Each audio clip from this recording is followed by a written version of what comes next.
Bonjour. Bonjour. Donc je suis avec Mamie Mado, donc je vous rappelle, je suis Florence, sa fille, et on a donc le jardin de ma grand-mère.com pour notre site. On a décidé de vous montrer la recette de la brioche des rois. Donc là ici vous avez les ingrédients qu'il va nous falloir, donc farine, sucre, levure, fleur d'oranger, des œufs, des fruits confits, un petit peu d'eau tiède.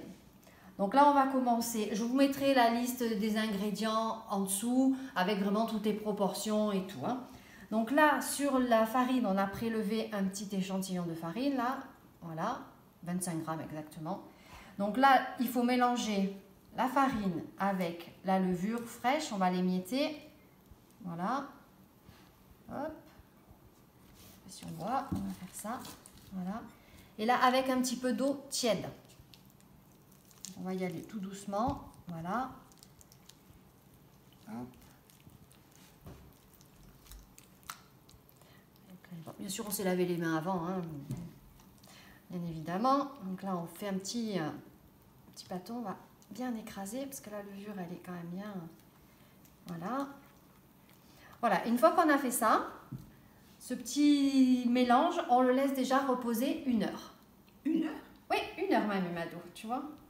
Voilà, pendant 1 heure, ça va gonfler, ça va lever et après, on préparera la pâte. Voilà, donc on essaye de bien qu'il n'y ait pas de grumeaux et tout. Voilà, attendez, hop, j'essaye de ne pas en mettre partout. Voilà, allez, on laisse poser ça pendant 1 heure. À tout à l'heure. Donc le petit bâton là qu'on a fait, ça fait 1 heure, donc comme vous voyez, il a bien monté. Donc maintenant, on va faire la brioche. Donc on prend la farine, hop, dans un saladier. Voilà, ici, on rajoute le sucre, ici, voilà, le beurre fondu,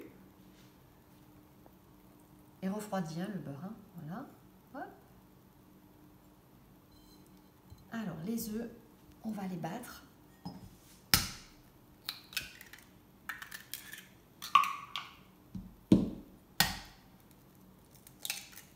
Hop, peut-être enlever ça du milieu, vous verrez mieux. Attends, je vais chercher une petite fourchette, j'ai oublié.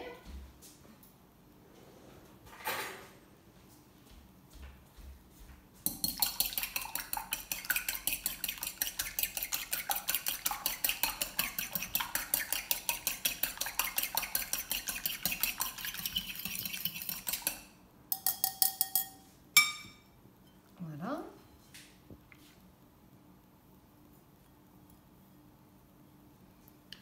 La fleur d'oranger, ça vous mettez à votre convenance, on va mettre 2 cuillères à peu près, voilà.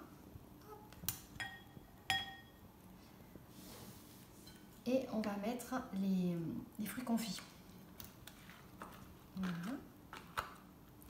Et maintenant, on mélange déjà ça. Voilà. Ça sent bon.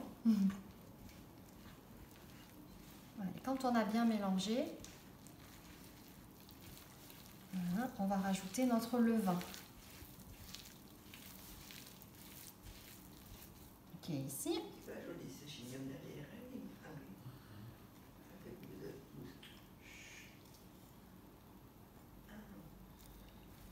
Voilà. Et donc là maintenant, il faut mélanger pendant 5 minutes. Donc je vous retrouve après 5 minutes de mélange. Donc voilà, j'ai battu la pâte pendant 5 minutes. Et là maintenant, vous voyez, hop, comme ça, on va mettre un torchon dessus et on va la laisser reposer et gonfler pendant 3 heures. On se revoit dans 3 heures. Donc voilà, au bout de 3 heures, la pâte elle a levé. Voilà, donc là on est censé la prendre. Par contre, honnêtement, je la trouve très, très collante. Ouais, je vais même trop, je sais pas, à mon avis. Alors, je reviens. Voilà.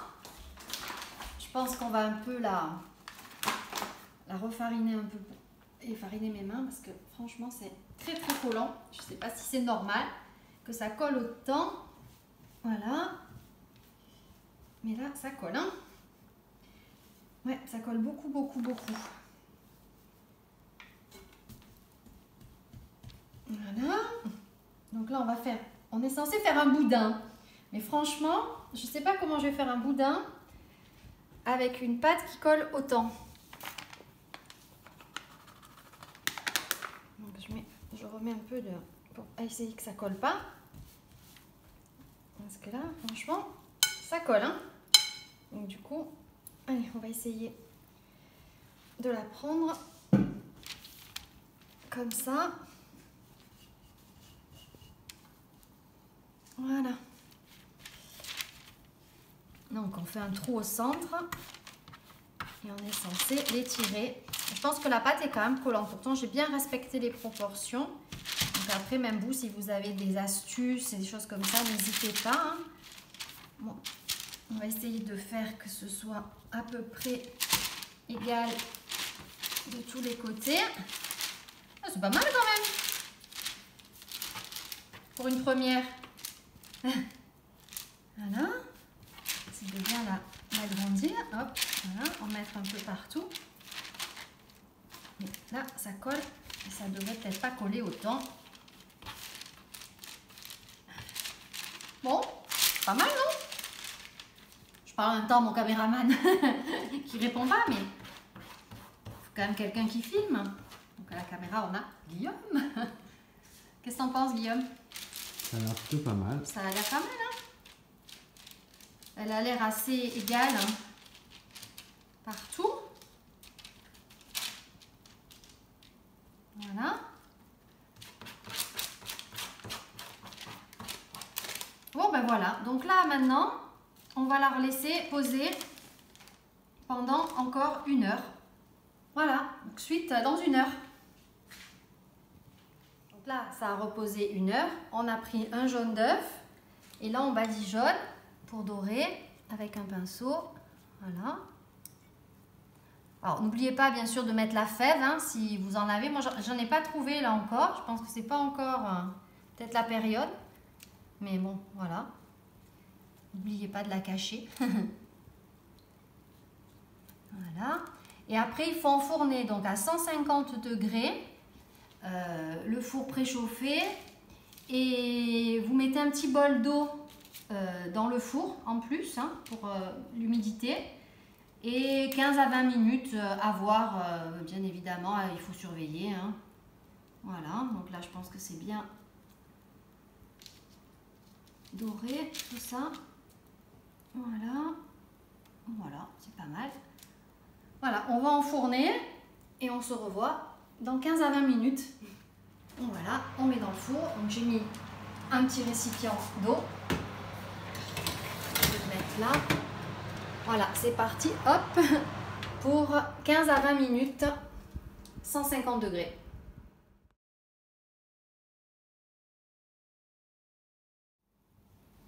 Donc voilà le résultat.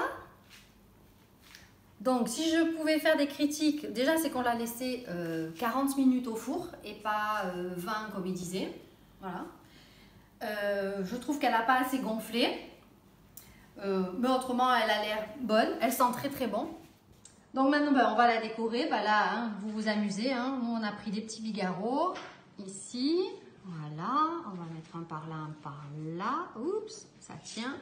On a pris des petites écorces d'orange. Vous pouvez prendre des melons confits si vous voulez. Enfin voilà, chacun après s'amuse. Vous pouvez aussi, je pense, dessus badigeonner avec un sirop de sucre pour que ce soit aussi peut-être plus un nappage, voilà, pour que ça soit plus brillant. Mais voilà, donc c'est une première. Voilà la brioche des rois maison. Il n'y a plus qu'à déguster. Je vous fais des gros bisous et n'hésitez pas à aller sur le site lejardindemagrandmère.com. Bye bye!